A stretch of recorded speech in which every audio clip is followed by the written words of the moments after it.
When we gathered here in the sanctuary last Sunday afternoon to pray for our city, a song kept trying to push its way from the depth of my memory to the surface, a task that's more difficult than it used to be.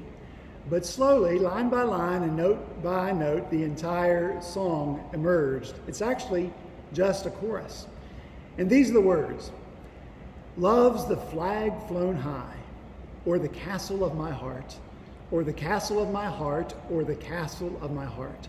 Love's the flag flown high, or the castle of my heart, for the king is in residence there.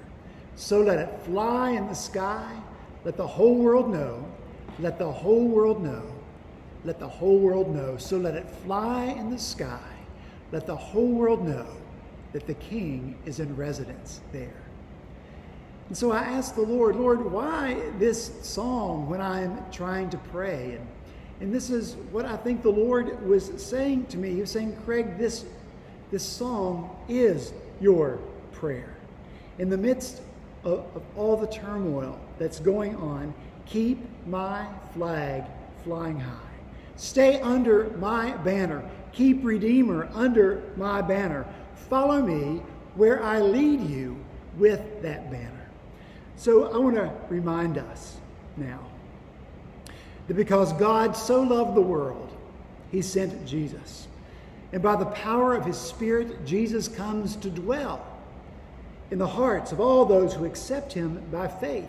Jesus says, I love this one. This one belongs to me. And he puts his banner over our lives. You and I, we have to stay under that flag. He who is the King of kings and the Lord of lords must be the King and the Lord of our lives. His flag, his banner must fly over our lives.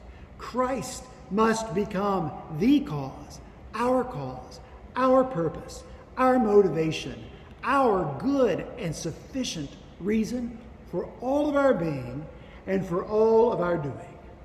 As the eternal God, he is the first cause, the ultimate cause. Another first cause does not exist. Everything else is a second cause, a person or a thing that has been created.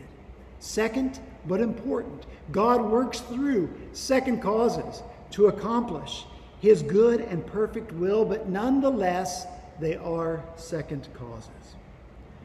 It's so easy for us as believers to make second causes first causes, to have Christ as our first cause.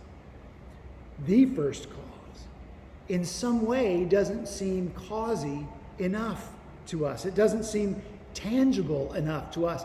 It doesn't seem to answer the question, yes, but what must we do? And so we began to look for other flags, other banners, flying over our lives and over our churches. Banners that say, feed the children, stop human trafficking, end racism, fight for social justice, end poverty, end child abuse, end domestic violence, just say no to drugs. And people flock to these causes. They raise these flags. The person of Christ can easily become secondary to what we call the cause of Christ. Instead of having Christ at the podium, we invite him to sit along with us and listen to the speaker who is setting the agenda and defining the terms. Does Christ have a heart for all of these issues I mentioned in addition to others? Yes. Did he address them in his life? Yes. Does he intend to address them today through secondary causes? Yes, absolutely. But Christ must remain the first cause. It must be the flag of Christ that flies over our lives and over our churches. We must take our place under his banner. Christ holds the banner high so we can see it and follow him where he leads us with it. All of us, we've got to admit that we can't do something about all of these causes in our own city, let alone in our country or the entire world. We would be completely overwhelmed. And which cause among the many can we say is more important than the other? All of them destroy lives. If we were honest, we would admit when we don't live under Christ's banner, we can't even address how unjust we are to the other people living under our same roof. So, we must follow Christ as the first cause, and he will use us rightly and effectively for the second causes. I'm going to stop the video. I have just 3 questions for you to consider before we move on.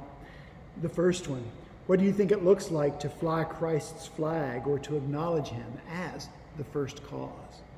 Secondly, what are the implications of making second causes the first cause? And finally, what does it look like to follow Christ? When you've had an opportunity to discuss or think through those questions, I'm going to ask you to read the passage. It is the passage that we've been in for many weeks now. It's from John chapter 21, verses 18 through 22. So when you've answered those questions and read the passage, come back and we will begin talking together about what it means to follow Christ.